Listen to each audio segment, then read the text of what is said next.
Canopy repairs is something we see a lot of. If it's a really large tear, it generally comes into the shop. The nice thing about small canopy repairs, which are the most common issue, a lot of people can deal with that themselves at home with tape and keeping an eye on the tear and ensuring that the tape isn't moving. So those don't always come in to see me.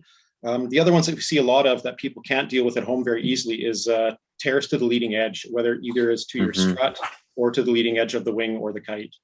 So that's what we basically specialize in. And of course, whether it's a kite or a wing doesn't make much difference, but that leading edge is under a lot of pressure. And so to be able to fix that properly requires some specific skills and tools. For sure. And so at what size of a canopy repair would you start saying that kind of needs to come into the shop and be stitched? It's not just the size of the canopy repair, but it's also the location in the canopy where it is. And directions of tears make a difference too. So if you have, I'm going to talk about a kite. It's pretty much no different than a wing in this regard. But the first third from your leading edge, going from your leading edge to your trailing edge, the first third at the front of your wing or your kite is called the center of effort. And that's the area that produces the lift or the pull that keeps us going on the water. And that's generally the area of the canopy that's under the most tension, as that's where the pressures are focusing. And so anything in that area that's going to load up significantly, the bigger the tear, the bigger the concern in that area. If you've got a larger tear out towards your wingtip where there's not as much going on, it's not as big of a concern as if it's closer to the leading edge and towards the center of the wing or the kite.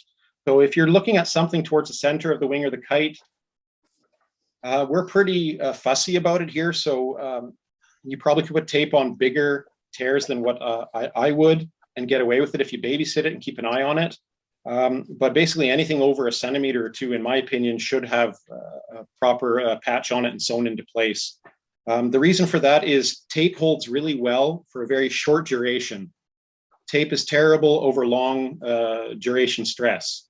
It doesn't have a very good resistance to shear, so it will pull and move. And that's why I say you should babysit your tears if you put tape on them to keep an eye on them and just make sure that it's not moving.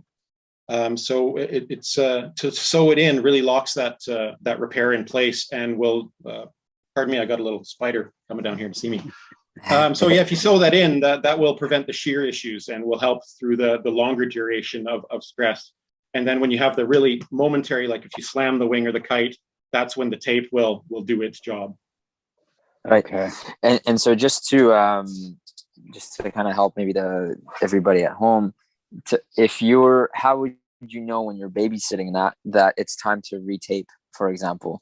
Are you looking at the edges and kind of seeing if there's glue lines where it's stretched, or what are you? Pretty much exactly what you're saying there. That's right. So when you put the adhesive on the patch, it generally leaves a little bit of a snail trail where you originally put it on, and you can see if it's moving.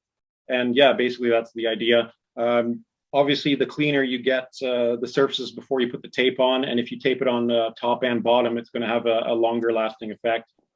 And these are great in the field repairs if you're at some destination, you've got 2 days left of winging, and you don't want to deal with out a wing for a 24-hour period or longer, depending on how long the repair guy's busy for. That might save your holiday or something, but I do recommend getting it looked at and properly fixed after that.